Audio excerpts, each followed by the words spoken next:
Assalamualaikum warahmatullahi wabarakatuh. Perkenalkan, kami dari kelompok 4 kelas A akan mempresentasikan mengenai interpolation searching atau pencarian interpolasi. Dengan anggota kelompok kami, yang pertama ada Yofi Andriani dengan NIM A710-2024. Lalu saya sendiri, Hanif Syahrial Gifari dengan NIM A710-2089. Dan juga ada Zulfa Fitri Delavani dengan NIM A710-230021. Langsung saja, selanjutnya akan dijelaskan oleh kelompok kami.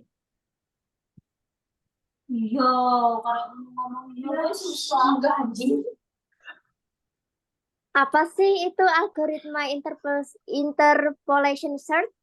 Interpolation search adalah metode pencarian data yang digunakan pada kumpulan data yang telah diurutkan. Metode ini biasanya digunakan untuk memprediksi lokasi data yang dicari berdasarkan nilai yang diberikan dengan mempertimbangkan gap antar elemen. Ini berbeda dengan metode pencarian biner terupgrade yang membagi wilayah pencarian menjadi dua bagian setiap langkah. Dalam kasus ini, interpolasi akan menghasilkan perkiraan posisi yang lebih dekat dengan nilai yang dicari dibandingkan dengan pencarian biner. Terus, yang selanjutnya ada cara kerja dari algoritma interpolation. Itu ada apa aja sih? Yang pertama itu ada pastikan array atau daftar data telah diurutkan. Kedua, hitung perkiraan posisi data yang dicari menggunakan rumus interpolasi. Terus yang ketiga, periksa elemen pada posisi yang diprediksi. Yang keempat, jika elemen pada posisi tersebut sangat sama dengan data yang dicari, kembalikan posisi tersebut. Yang kelima, jika elemen pada posisi tersebut lebih kecil dari data yang dicari, cari di bagian kanan wilayah pencarian.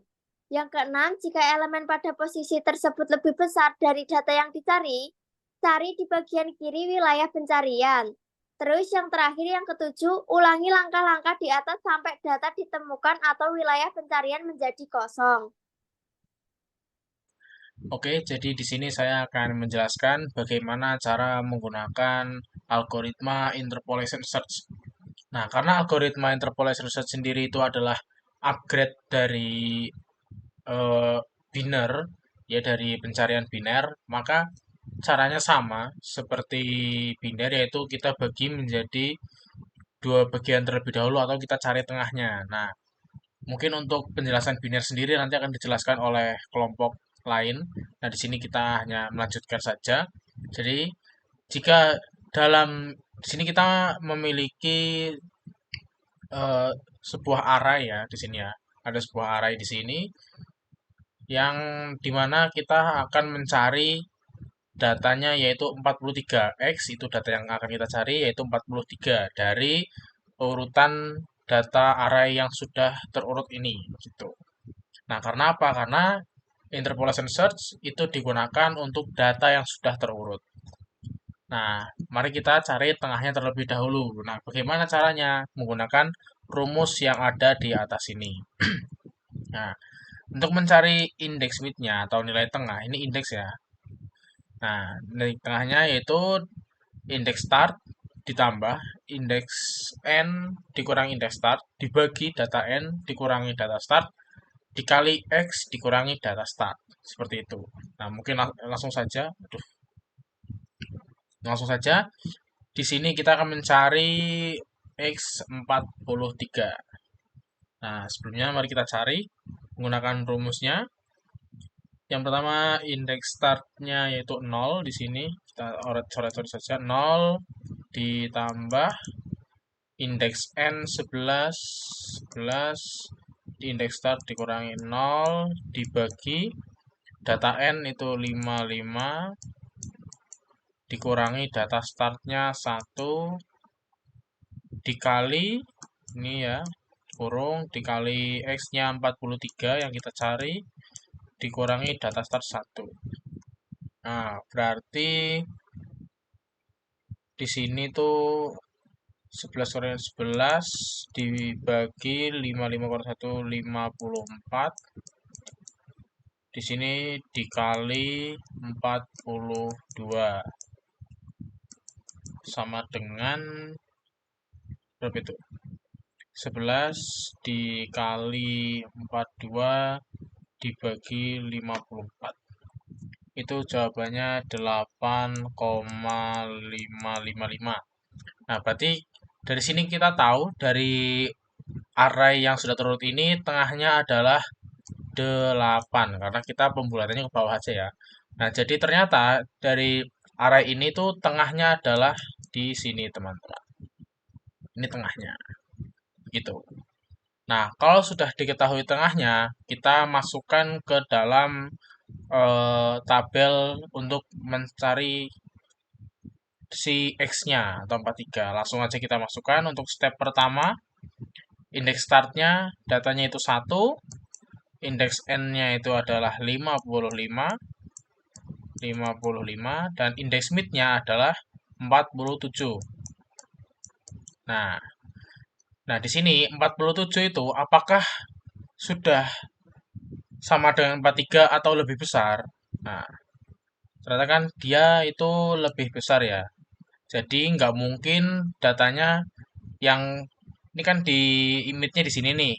Nah, karena 47 ini udah lebih besar dari data yang kita cari, maka yang kesininya itu tidak akan terpakai karena dia sudah dieliminasi. Karena tidak mungkin 47-nya udah lebih besar, nggak mungkin yang ke belakangnya lagi datanya di situ nggak mungkin. Nah, karena sudah ini tereliminasi, maka akan kita lanjutkan lagi ke step 2. Step 2, indeks startnya masih sama 1, indeks N-nya karena ini sudah dieliminasi, maka indeks N-nya berganti jadi di sini ya, teman-teman. Jadi di sini yaitu 47. Nah, terus indeks mid-nya kita cari lagi menggunakan rumus yang sama. Indeks mid-nya dengan cara menggunakan rumus interpolation lagi. Yaitu indeks startnya 0, kita mungkin cari-cari sini aja, 0 ditambah indeks N-nya itu 47 berarti ya. 47 dikurangi indeks startnya 0.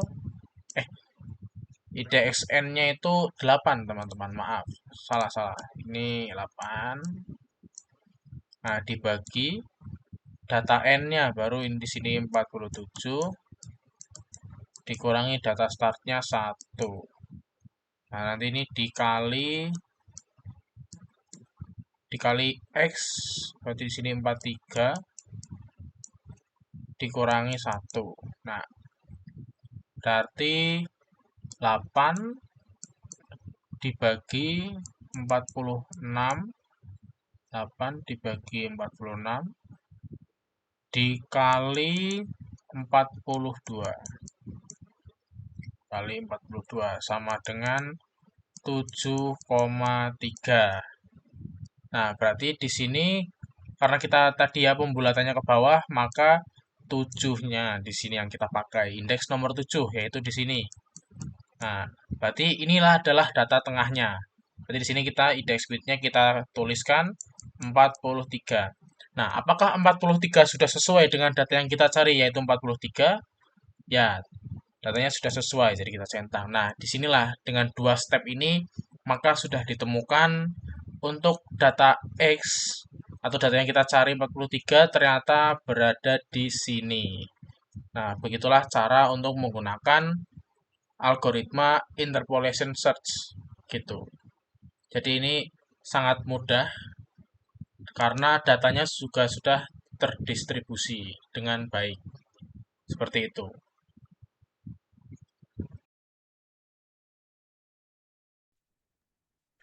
Kompleksitas interpolation set.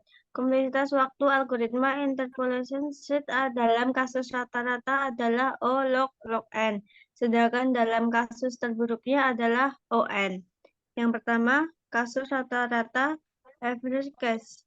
Kompleksitas waktu rata-rata algoritma interpolation set adalah O log N. Kompleksitas ini berasal dari kompleksitas pencarian biner O log N yang telah dimodifikasi dengan menggunakan interpolasi untuk mengestimasi posisi pencarian dengan lebih akurat.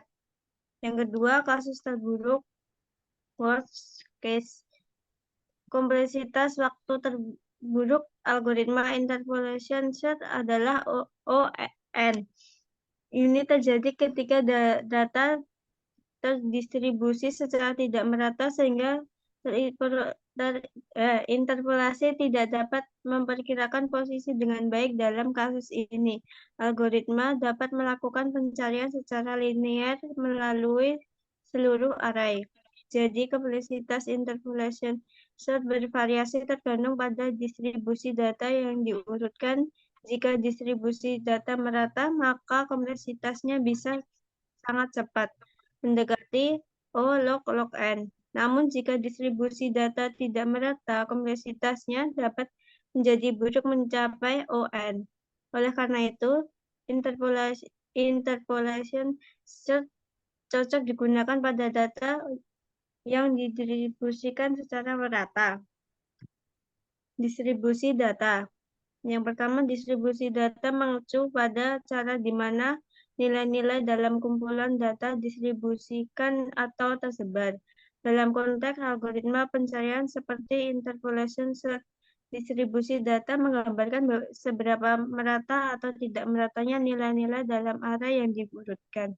Yang kedua, distribusi data yang merata berarti bahwa nilai-nilai dalam array tersebar dengan cukup merata di seluruh tentang nilai yang mungkin. Sebagai contoh, array yang berisi bilangan bulat dari 1 sampai 100, di mana setiap bilangan mulai tepat 1 kali. Yang ketiga, di sisi lain, distribusi data yang tidak merata berarti bahwa nilai-nilai dalam array cenderung berkumpul di beberapa bagian tertentu sehingga tidak merata di seluruh rentang nilai. Sebagai contoh, array yang berisi bilangan bulat dari 1 hingga 100, di mana sebagian besar bilangan berada di kisaran 1 hingga 10. Maka kita dapat mengatakan bahwa distribusi data tersebut tidak merata. Oke, mungkin itu presentasi dari kami kelompok 4. Sekian, terima kasih. Wassalamualaikum warahmatullahi wabarakatuh.